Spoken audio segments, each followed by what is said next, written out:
not be moved. Jesus will not fail me. I shall not be moved, just like a tree that's planted by the waters. All right. All right. Welcome to the Waycast. Glad to see each one of you here tonight. Sorry about that. I had to see if I could clean some things up. I've got my lamp again in the picture. I noticed I had it in Hebrews chapter 2, I think it was. Now I got it cleaned up. We had the cleaning lady in here today, and she made everything look nice and beautiful. Doesn't it look a lot better? And so, but some things are moved around, so I'm sorry for that. But I have gotten it straightened out now, I think. Letting you into my background. And so tonight we are in Hebrews chapter 11, and the theme of tonight is faith. And so I have faith that I can do this. And the introduction is the first section. Christ brings better benefits and duties. Chapter 11 through 13 constitutes the second major division of the epistle to the Hebrews.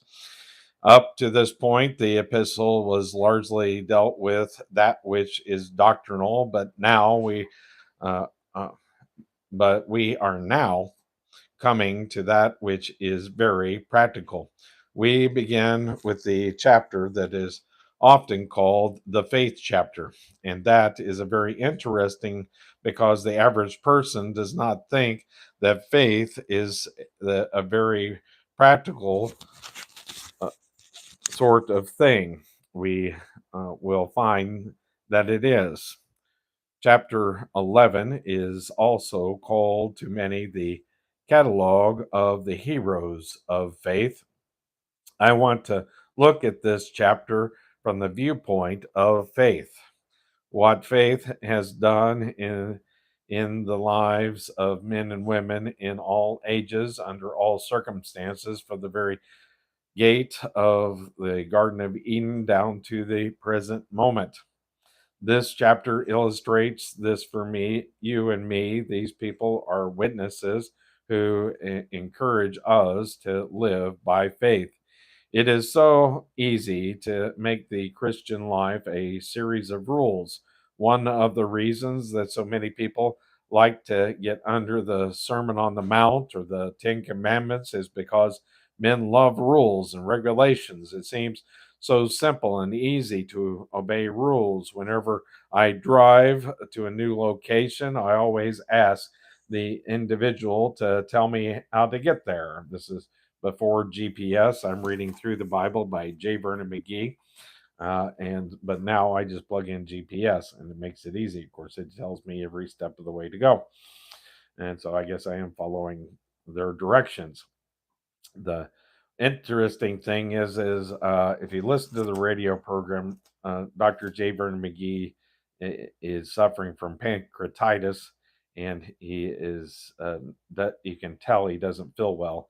He reads this very slowly. Uh, they generally write it out for me. Turn left here, go so many blocks, and then turn right.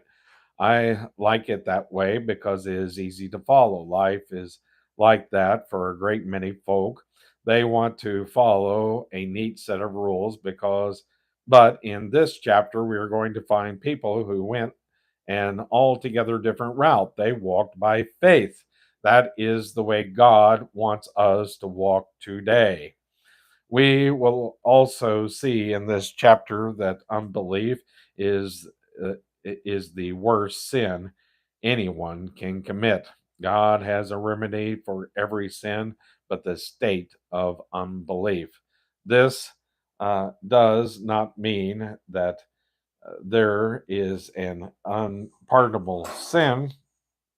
There is not no act which you could commit today that God would not forgive tomorrow.